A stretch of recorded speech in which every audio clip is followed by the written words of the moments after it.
Trump and Republicans have spent the last week leading up to Saturday trying to rebrand the No Kings protest as the Hate America rally, where a bunch of violent leftists and domestic terrorists would wreak havoc on their cities and their country. In fact, I was especially concerned that given the already hot rhetoric about No Kings, that was already half the battle in terms of giving Trump his justification to be able to send more troops into American cities or even invoke the Insurrection Act.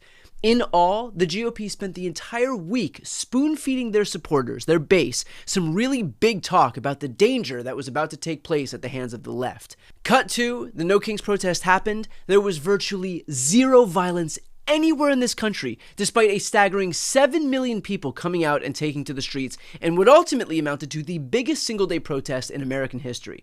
The NYPD released a statement saying that there were zero arrests. I spent the day at the biggest LA protest where there wasn't a single bout of violence.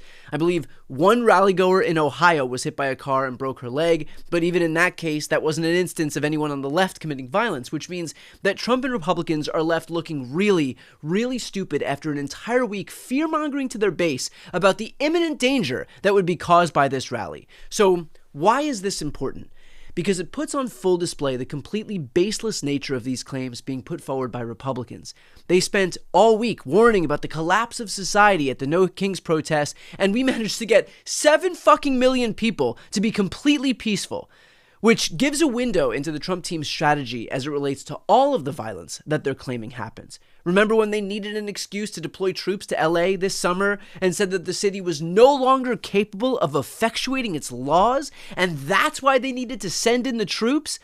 And of course that was shut down in court, but then the Trump administration said that Portland and Chicago were experiencing insurrections, and that's why they needed to send in the troops there. And of course that was shut down by the courts. Now, you're starting to see the extent to which these people gin up fake violence to justify an escalation that never should have happened in the first place. The sad reality is that the Trump administration is looking for any excuse to be able to inflame tensions in this country because doing so benefits them. And it benefits them on multiple levels. They get to use that as some bogus pretext to illegally deploy the military in cities across the country, a military that Donald Trump will undoubtedly try and rig the upcoming elections with, which I've spoken about ad nauseum.